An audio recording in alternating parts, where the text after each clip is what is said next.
welcome back to a new video on my channel. My name is Ode if you're new here, and I am coming to you from Edinburgh in Scotland. And today I have a bit of a special video. I am going to do a Q&A. I think I've been doing this podcast for maybe like 2.5 years now, more or less consistently, but I've never done a Q&A before, which feels kind of weird because, I don't know, I feel like it's a bit overdue. So yeah, I put up some like a little question box over on Instagram asking for your questions. I had also left like a Google form kind of thing on YouTube for your questions, and you guys sent a bunch of fun questions. So this is what we're going to do today. I'm going to answer your questions. I've grouped them in like, well, there's a few that were kind of the same questions, so I just like group them together, and I think we have maybe like 10 or 12 questions to answer, something like that. And yeah, I'm gonna try and answer as many as I can, and I'm gonna try and keep this video about an hour long or something like that. So yeah, let's just start quickly with what I'm wearing. I am wearing my Stick Season sweater by Rebecca Clow of the Creabea. I test knitted this pattern back in the autumn. The pattern has been released now since I think November or something like that. So yeah, you can find it online if you're interested. The yarn that I use is Woolly Knit Diggle DK in their dark brown. I don't think it's dyed or anything. But yeah, I've got all the information on my Ravelry, which is linked down below. I'm also Bobbles and Berries on Ravelry and on Instagram. So if you want to find me other places, it's quite easy. And yeah, let's just get started. Grab your knitting, grab a drink or whatever you like, and we'll get started. I'm going to be knitting on, well, I'm going to try to knit while I chat, on my Celeste sweater. I think I mentioned it in my last episode. So I've done a bit of the body at this point. This sleeve is pretty much done. I need to finish the cuff. I've just tucked it in so it's not in the way, and I'm just working on the other sleeve right now just because it's like easy, mindless, stuck in it. I don't really have to pay attention. I just need to remember every now and then to count my rows to do a decrease. But anyway, let's get started. So there's a mix of questions of like questions about knitting or like my knitting, obviously, questions about my work, like I make project bags and stitch markers and things like that. So questions about my work, and then just like general life questions. So I'll just go through them as they come. And yeah, so let's start with the first one. And the first one was, if you have spare time, do you choose knitting or embroidery? And definitely knitting. Embroidery is not really, because it's my job now, or like a big part of my job, embroidering. Yeah, it's not really a hobby anymore, so it's not something that I would do in my spare time really, unless I have like a very specific projects that I want to embroider. But I also don't really embroider for the sake of embroidering anymore, like making like things that you would frame afterwards, or like, I know my dad embroiders for like the fun, and he makes really nice like tablecloth and that kind of thing, but that's not really my thing. When I have spare time, I usually knit. Yeah, so that was question. I'm going to take them as I go so I don't forget. Another question, let's see. I am a Brit living in Germany, and I really miss crumpets. Oh my god, crumpets are so good. They're so tasty. I didn't know what crumpets were before I moved to the UK. Again, if you're new here, I'm not obviously Scottish. You can tell from my accent, definitely not Scottish. I'm French, but I've been living in the UK for like 5.5 years now, and Scotland is definitely my home. But yeah, so I really miss crumpets. Yeah, and before moving to Scotland, I had no idea what crumpets were, and my god, crumpets are good. What little thing do you miss most? So I'm assuming sort of like little things from France. I guess staying on the theme of food, like I miss a good baguette. Like you find baguettes here, but it's just not the same. Like a really good French baguette. I miss that a lot. I also miss like a wider variety of fruits and vegetables. It's not like, compared to what I'm used to, and I grew up like most of my childhood, or like most of my teenagers, I was in the south of France, so we get a lot of like nice fruits and vegetables, like local stuff, and a much greater variety than what we can find in the UK. Obviously the climate is very different and not as much stuff grows here, but yeah, like things like a good peach, like it's really hard to find here. Yeah, things like that. Strawberries here though are really good. Scottish strawberries are the best, and I am very grateful for those. But yeah, I guess like good fruits, you know, I miss that. But yeah, if you're also an expat, if you like live in another country, please let us know in the comments what it is that you miss, like sort of little things that you miss from your home country, I guess. That would be really fun to hear. And if you're French as well and you don't live in France, let me know what it is about France that you miss. All right, next question. Let's do a bit of like work related questions. How long does it take you to make a single stitch marker? That is a very tough question, because I mean the real answer is I do not know, because I really rarely, like I never actually make just a single stitch marker from start to finish. I even rarely make just a stitch marker set from start to finish.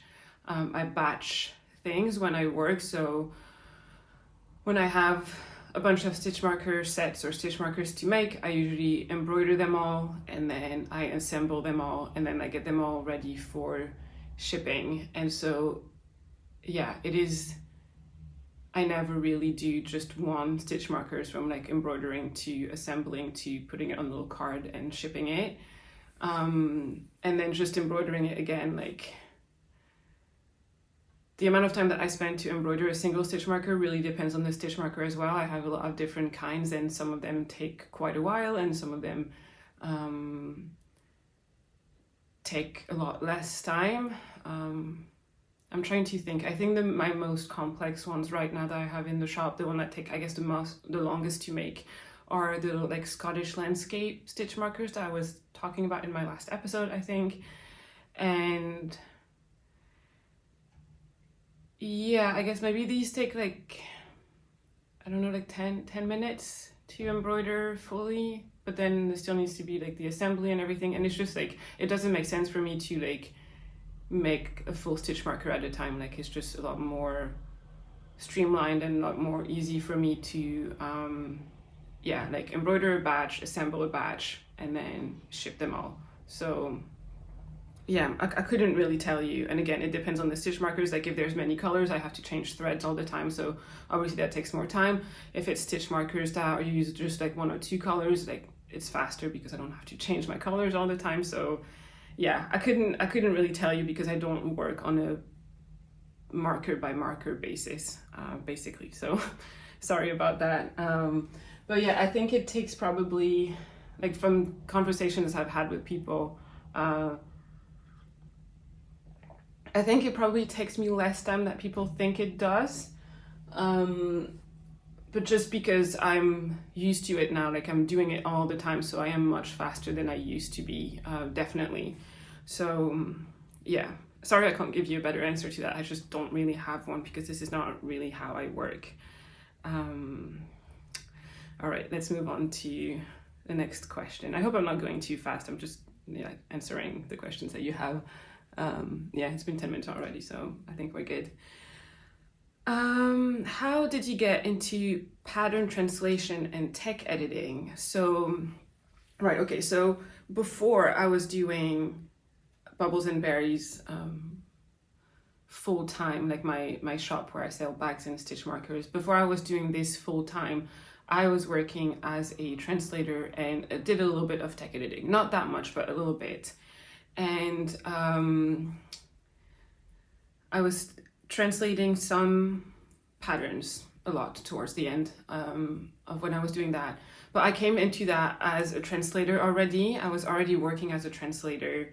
I have a background in anthropology, so I was working as a translator with a lot of like museums kind of places. Like anthropology museum, history museums, and things like that, because I that's a field that I know, so I knew like the vocabularies and the words of that specific field. And so yeah, I used to work as a translator for a couple of years before I started doing patterns and things, and knitting patterns and things like that, translating into French from English or from English into French. I used to do both ways, but that's sort of how I was kind of already into that translation world before I started to do pattern translation.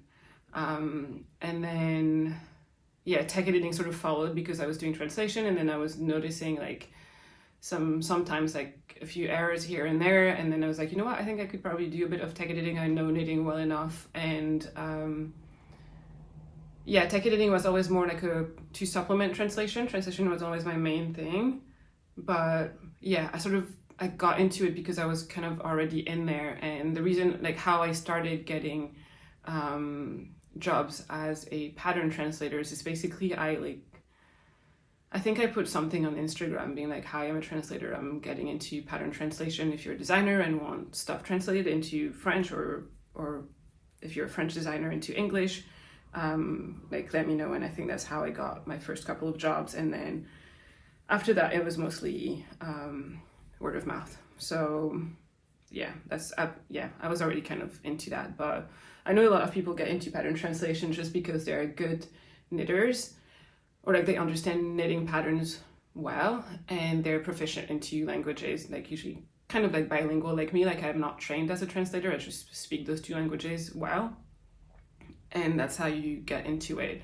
I don't really know how translation is regulated as a profession in different countries, but I know in France and in the UK it's not the kind of job where you have to have a degree in order to do that job. Like it's not like being a lawyer or a doctor or something like that. So a lot of the time people that come into translation like either studied translation or studied languages, and then they chose a field to sort of specialize in, or it's the other way around, which was the case for me. Like I already had a sort of field of somewhat expertise, and the language skills were not what I studied, but I had them. So yeah, so like I said, like if you already know because of your circumstances, like you're bilingual or you know multiple languages, and then just because you do, not necessarily because you studied them, and then you're also like good at understanding knitting pattern and in all those languages, then that's fine. And then just like get in touch maybe with designers that you like and you see that translate but maybe not into your language. That's a way to do it. Or just like maybe put it up on Instagram and ask people to share. This is what I did, and a lot of people like very kindly shared my post, and that's sort of how I got my first few jobs. So yeah, but I no longer do any translation or tech editing now. I'm doing my shop full time. But yeah, all right, I hope this is helpful. Another question, how did you, like I guess a life question, I'm really not knitting at all. How did you and your husband meet? We met online on a dating app. Yeah, that's how we met. I kind of resisted the dating app scene for a very long time.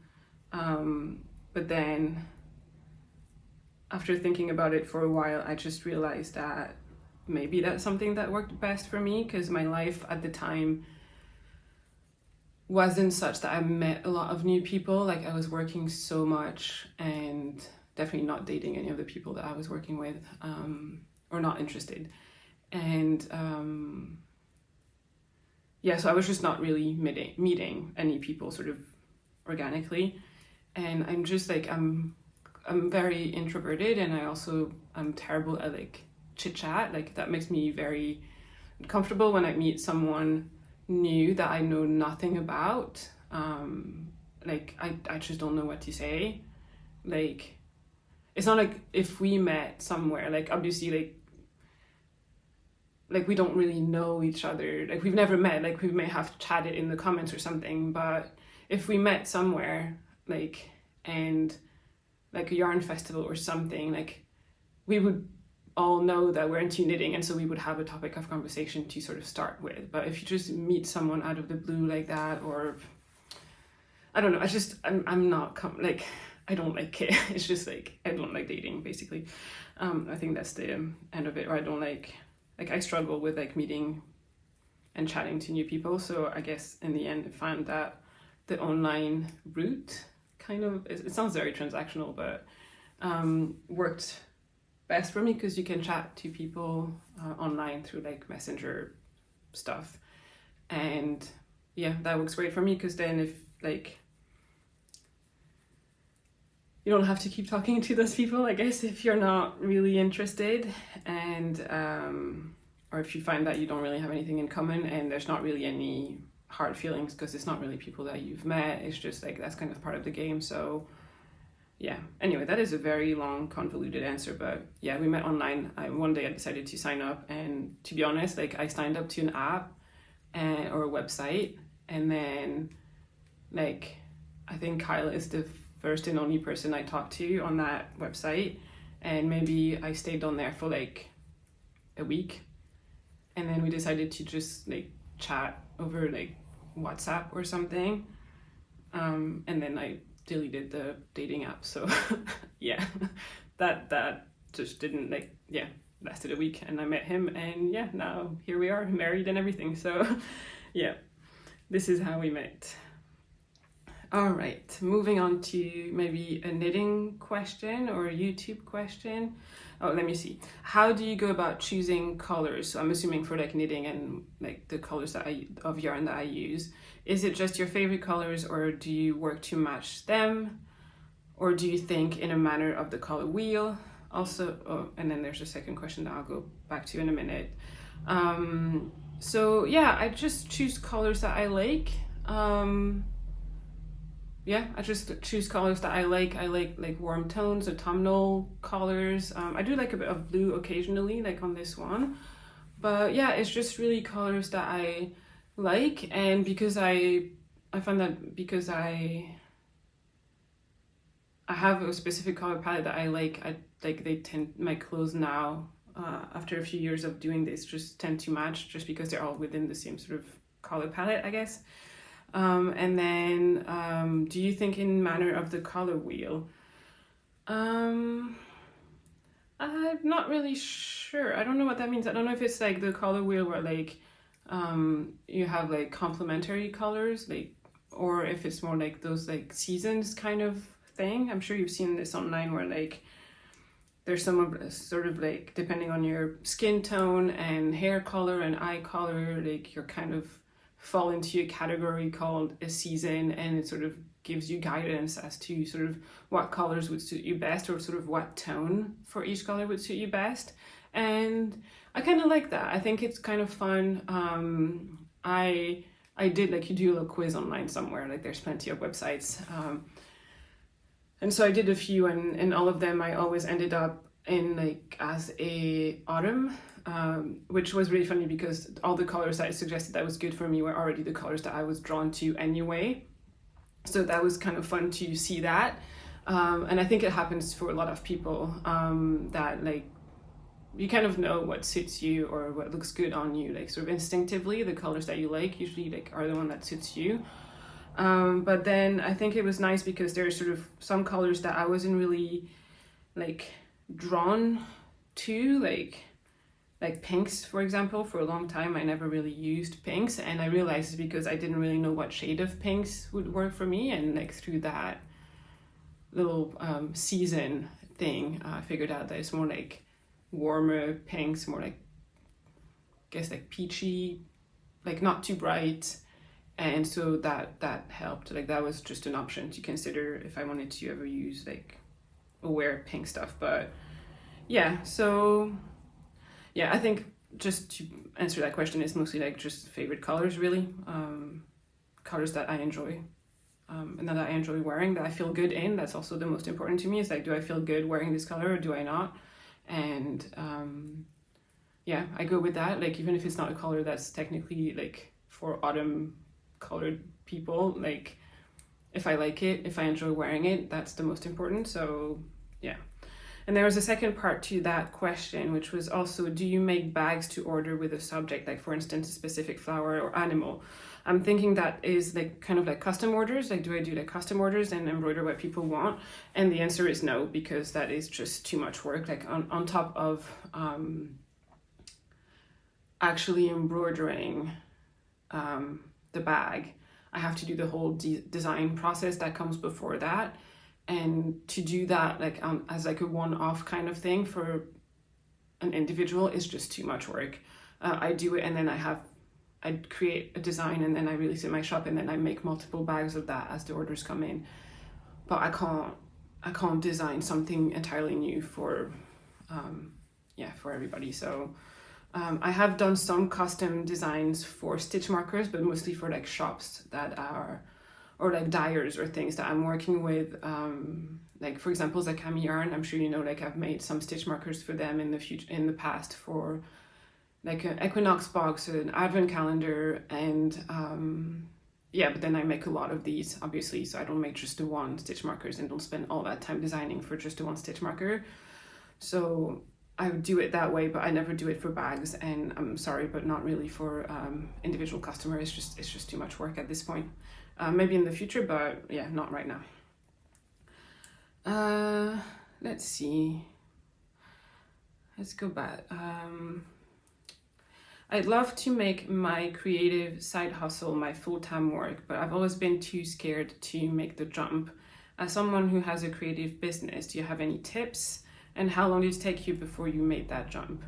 That's a very good question, and I think, unfortunately, it's a bit different for everybody, so my answer might maybe not apply to you, but I'm happy to sort of share my experience.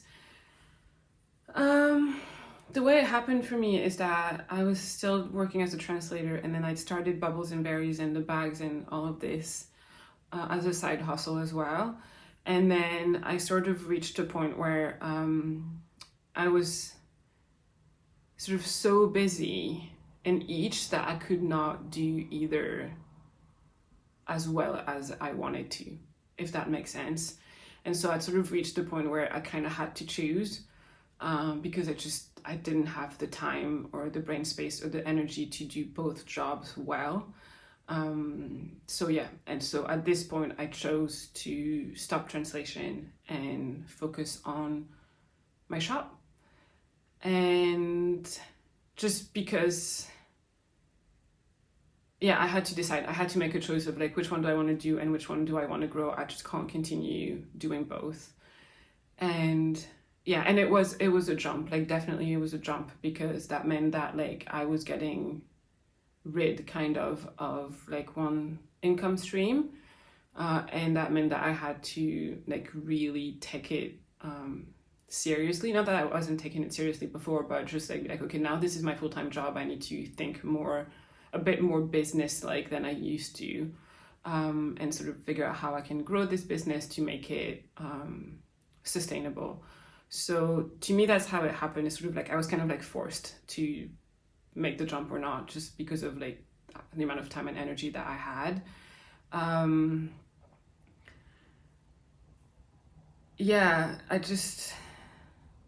I guess it doesn't hurt to have a little think of like, how do you envision growing your business so that it would be sustainable as a full-time, just have a like sit down and think and be like, okay, is it something that I can do? Sort of get an idea of like, how long do you think it might take? Keep it in mind that it always takes longer than you think. And then I'm sure you know that, but also like look at the financial aspect of it. Like, can you what is the financial situation behind it? Like, obviously for me, I was at a point where I had two business that I was running like less than 100% because I was running them both at the same time. And so when I decided to ditch one to focus on the other, I was still like, until the other one, like until the shop grew more, I was still at like a lower income than what I would like, or that was maybe even sustainable at the start. Like when I decided to take on the shop full time, like it wasn't financially sustainable yet. Like I did cover my business expenses, but I could not like live on what was left. Thankfully, like my husband has a more like full-time, stable, higher paying job, so like that worked. Like we could rely on his income for a while I grew my business. But I also understand that that might not be the case for everybody. So yeah, it's a lot of things to consider, and ultimately I think at the end is also a bit of a leap of faith. Like you just have to go for it, you know, like you have to give yourself the chance and the time to build your business and to grow it. And yeah, how long did it take before you made that jump? I think between the time that I started making bags until the time that I decided to do that, like to do my shop full time, I think it was a bit over a year. So I think for about a year I was doing both. And yeah, after a year I decided to stop doing translation and do my shop. Mostly because that's what I was enjoying doing the most, like the way I spent my days. I enjoyed the days when I was working on like shop things a lot more than the days that I was doing translation. And also like translation, especially living in the UK, especially after Brexit, like it's a field that is not doing really well right now. And so that was also an incentive for me to, I guess, make the choice in favor of my shop, is just because like the future, like what I could envision as my future in translation wasn't the most attractive, just because of circumstances. Just because of Brexit, basically. So yeah, I hope that helps. I feel like it was a bit of a all over the place kind of answer, but yeah, like have a think of all the sort of like material practical things. See sort of how you feel about that, but then also like trust yourself, and yeah, it's a lot of it is also like, you know, you're taking a chance, and that's sort of how it is for everybody who started their own business. You kind of have to, everyone who's like self-employed and thing, at some point you have to just like go for it and work, and do everything you can to grow your business, to make it sustainable, but also like trust yourself and kind of like fingers crossed it's gonna work. There's a part of it is also like, hopefully it works and we'll see. And then you try not to really think about it because it's a bit scary, but yeah, I hope this helps. If you have any more questions or like follow up or something's more specific that I haven't touched on in my answers, just please leave it in the comment below and I'll reply to you there. All right, let's move on. Let's see what we're doing for time. Yeah, we're good. Let's move on to another question. I guess this one is somewhat related. Hello, how came the idea of creating Bobbles and Berries to embroider stitch markers and projects bags and notions pouches? And then there's another question after in that same question, but I'll answer it in a minute. The idea was that, when did I start? I think I started in like I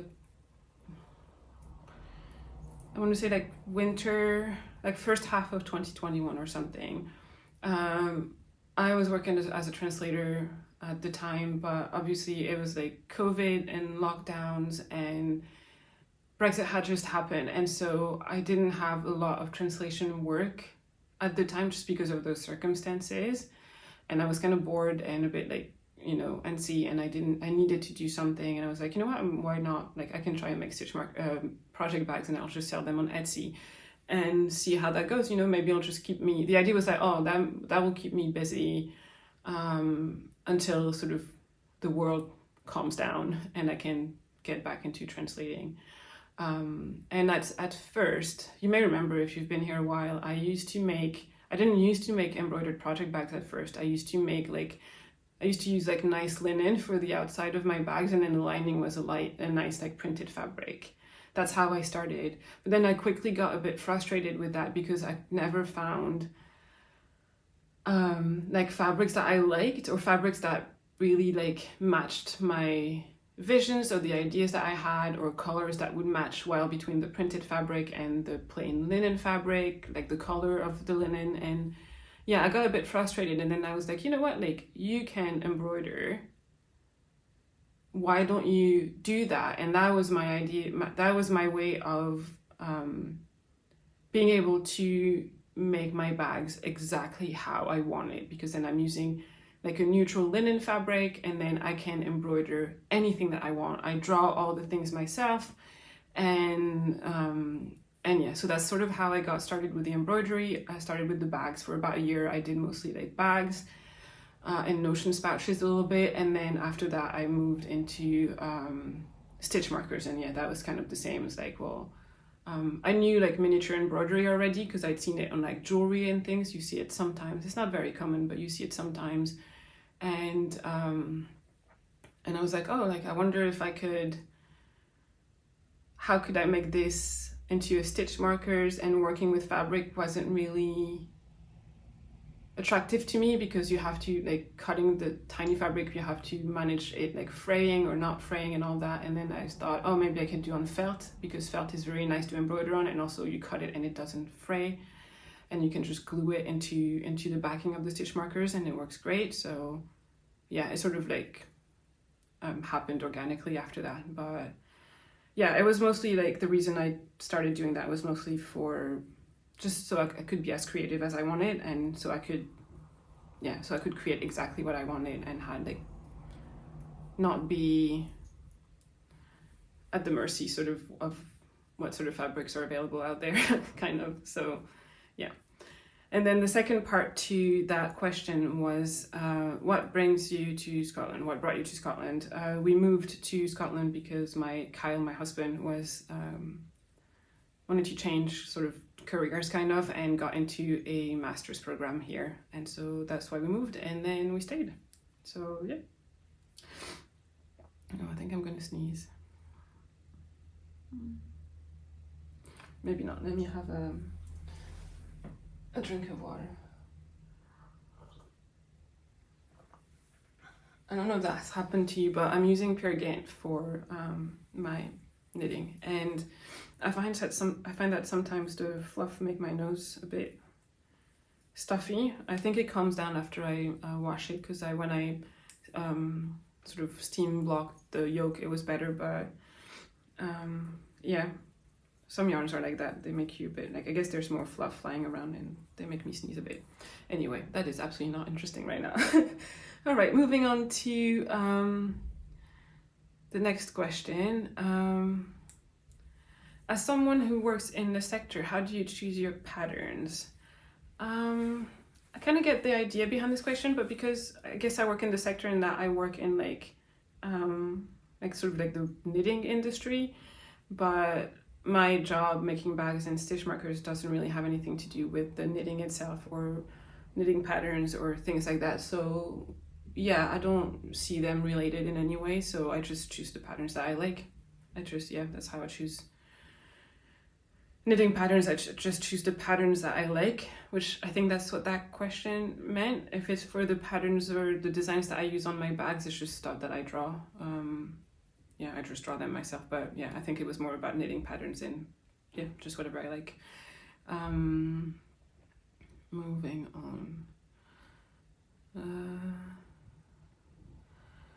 Will you be vending at any yarn festival this year? And the answer is no. I have not done any yarn festivals ever since starting my business, and to be honest, I don't really intend to.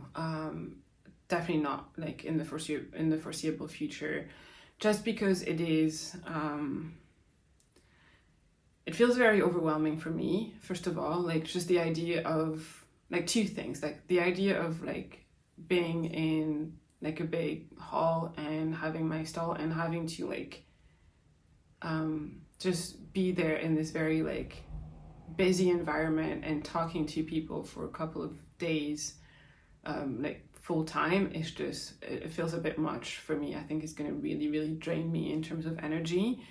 And then the other thing is that I find very overwhelming is like the prep for a show. Like I would have absolutely no idea where to sort of start, how much things to make, and what I make, like the bags and the markers, take so much time that to have a decent amount of stock for a festival would require so much work ahead of time. And if I focus on that work ahead of time, it means that I can't maybe do individual orders or wholesale orders or anything like that. And so yeah, that's a bit too overwhelming for me. And I also know from, because I have a lot of friends who are like yarn dyers and bag makers and people who work, you know, in the same industry, and just seeing them, how they are like before a show, during a show, after a show, like the amount of like stress and work and fatigue and all of this, it's just, honestly, it's not really appealing to me. So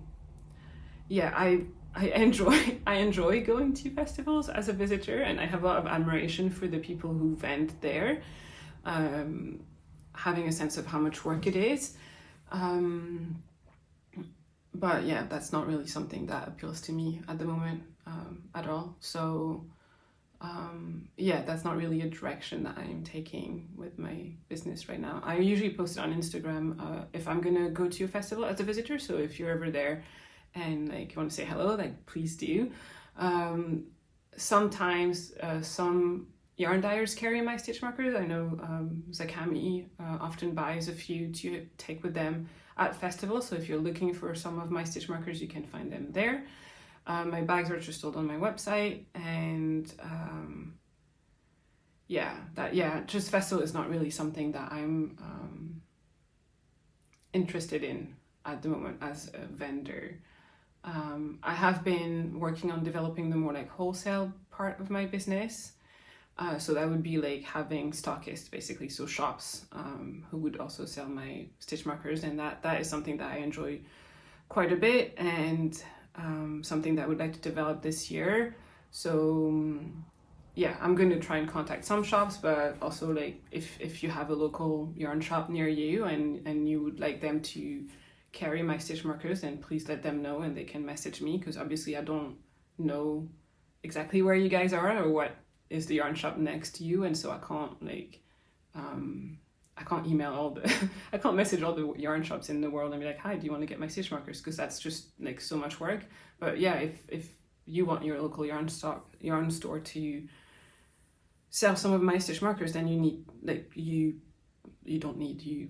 the easiest way is for you to mention it to them, and then they can get in touch with me.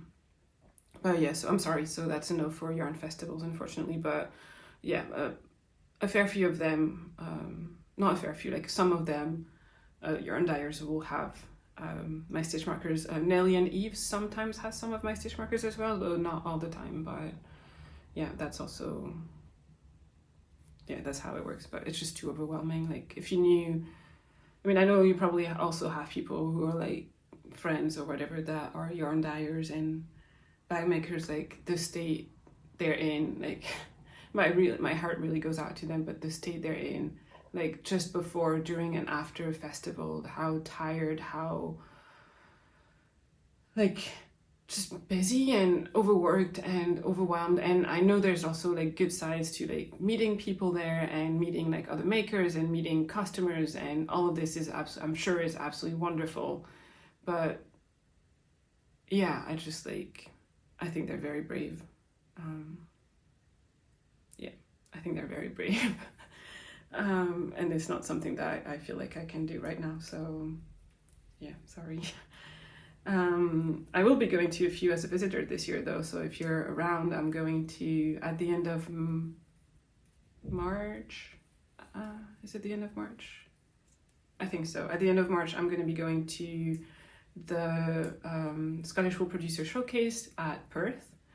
And then at the end of April, I'm going to be at the Woolly Good Gathering in Edinburgh as a visitor again. And then I think, is it like very late May or early June? I need to check the date. I'm going to go to Galashiels.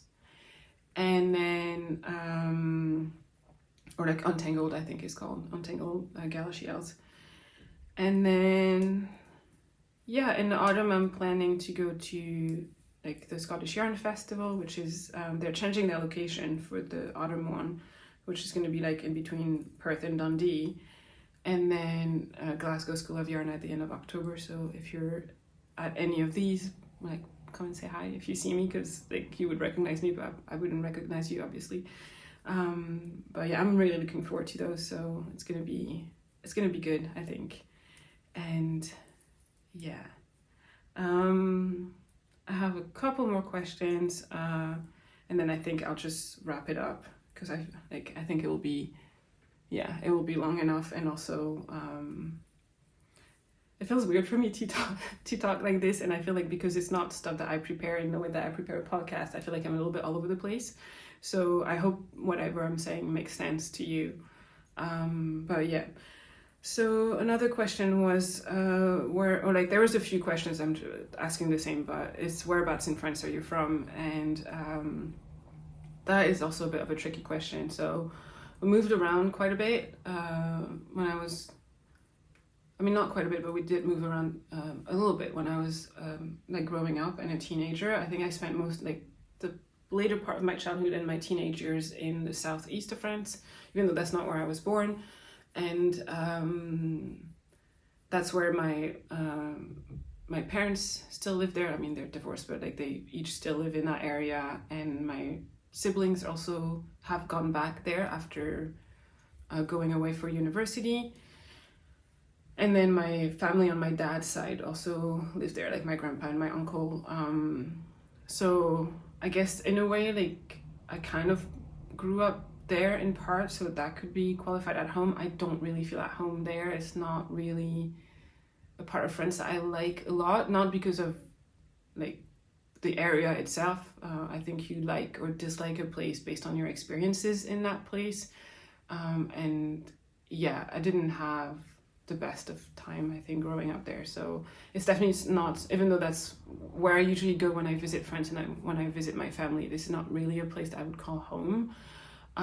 What I would call home is probably more the northeast, so like Alsace at the next to Germany, and because that is where my mom's side of the family is and my grandma used to live, and this is where we used to spend all our Christmases. And this was also sort of a constant, because that was that house and that place, and my grandma were like always there throughout my childhood and my teenage years and all of this. So that felt, and this is where we would go spend our Christmas, and this is where I have a lot of really good memories. So to me, this is more what feels like home. And it's also like my mom is from that area, and she really brought that culture into our family growing up. So that's sort of the culture I grew up with, like that of Alsace as opposed to that of the south of France. And so yeah, this is more what feels like home to me in France. But then again, like my home now is definitely Scotland. So yeah, like when someone asks, it's kind of weird, because when someone asks like, oh, where's home for you? Like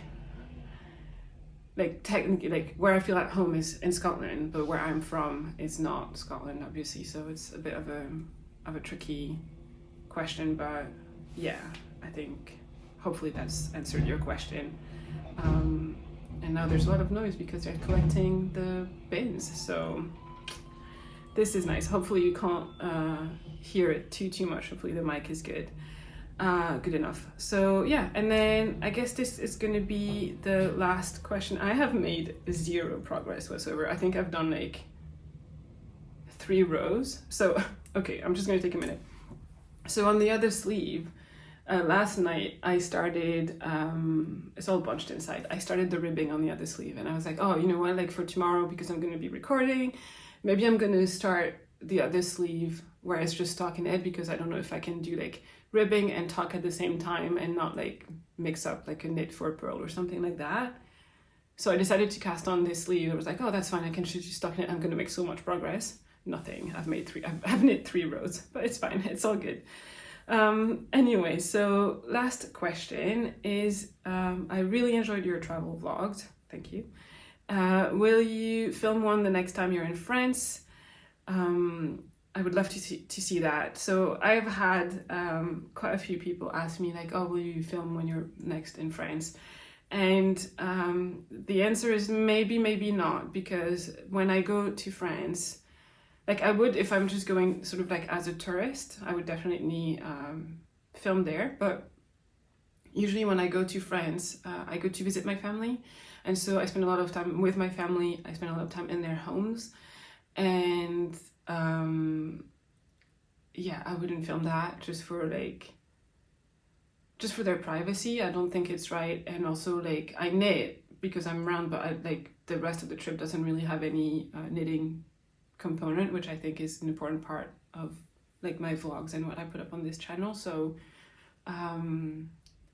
yeah, I may, if we're like if it makes sense, basically, if it makes sense to me, but I wouldn't film like at my dad's house or filming my family or any of that. Like they don't knit.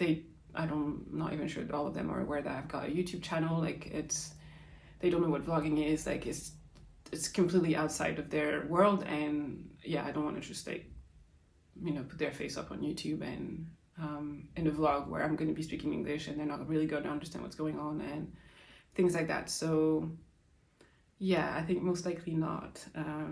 I do have a few vlogs, a couple of vlogs that I know that I'm going to make, or travel vlogs that I know that I'm going to film this year. Early April, Kyle and I are going on like a little weekend trip, hopefully. And so I'm hoping to vlog that. We're going to go to, I don't know if you've heard of Lunan Bay Farm. It's a farm up in Angus in Scotland, where it's a regenerative farm where they raise cashmere goats, and they do like open days and tours and things. So we've booked that for a little weekend. So I'm really excited about that. And if I can, I intend to vlog that. And then I am planning to go on a little like 3-4 day trip to Oxford in the autumn, a little solo trip. I've never been to Oxford, but it's a place that I've seen. I feel like it's a place that maybe is a bit trendy at the moment. I don't know. I feel like, or maybe it's just me, like what I read and what I watch, but it feels to me like it's a very beautiful place that I would like to visit. And yeah, and so I'm hoping to go there in the fall, with like in the autumn with the nice, like when the leaves are all like beautiful colors and things like that. And as like a little solo trip, like I realized recently that I used to travel alone quite a lot before I met Kyle. I mean, we all used to do quite a lot of things by ourselves before we met partners, right? And yeah, since meeting and since being together, like I haven't really done that. Part of it was like obviously a few years of COVID and not being able to travel, period, but yeah, I feel like it's been a while and I kind of miss it. And I ended up sort of traveling by myself when we went to Copenhagen in November, because technically Kyle and I traveled there together, but he was there for work, for a conference, so he was working all the time and I was just exploring on my own. And that sort of like rekindled that. I was like, I used to love this. I used to love exploring a new place by myself, just do whatever I want, wherever I want, like just kind of that kind of freedom. And yeah, I really miss it. And so I decided that maybe I was going to try now, like maybe once a year, to go somewhere by myself, like for a long weekend or something. And so this year I would like to go to Oxford and like take the train and get a nice like hotel or Airbnb, and then like I think there's a couple of yarn shops, and then just explore like the city and all those like the beautiful campus and all of this. So I'm really looking forward to that, and I haven't set any dates or anything. It's a bit too early anyway to get train tickets at this point, but I will definitely vlog that when we get there. So yeah, I'm really excited. I'm really excited about that, and also about exploring the UK more, because like I haven't really been to, like, it's kind of funny, but I live in Scotland and I haven't actually really been to England other than London like a couple of times, so I don't really know England at all. And there's plenty of places in Scotland that I don't know either, so I'd very much like to do more sort of weekend trips or like a few days to explore this country more. So yeah, if you live here or if you've visited here, like, and have places that you would like to recommend, that would be great for a few days. And that have maybe like a nice yarn shop or something, please let me know in the comments. I would love to hear about that and maybe go and visit myself. I think that would be great. So yeah, that was the last question. I don't know how long. Okay, like 15 minutes. Sorry, I'm just checking like this all the time because I can see, like, I have to like bend over to see the time, but I think that's a good amount of time for a Q&A or just to listen to me ramble about all sorts of nonsense. So yeah, thank you for watching. If you have any more questions or any comments or anything, please leave them down below. I respond to all of them. And even if I just like leave a heart or something, because there isn't a specific question or something specific for me to answer, I just want to let you know that I have read them and I'm very grateful. And then yeah, subscribe if you haven't already. It really helps a lot, like grow our YouTube channels to like all the podcasters if you subscribe and like and things like that. I think we've just gone over 5,000 subscribers, which I found very exciting. And yeah, we'll have a normal podcast episode coming to you in a couple of weeks, I think. And I'm really excited because I've got some really nice acquisitions that I would like to share with you. And then hopefully I will have my Celeste sweater finished, and I have like another cast on and all sorts of nice things that I would like to share with you. So yeah, I will see you again in a couple of weeks, I think. And until then, thank you again for watching, and have a wonderful rest of your day, and happy knitting. See you next time. Bye.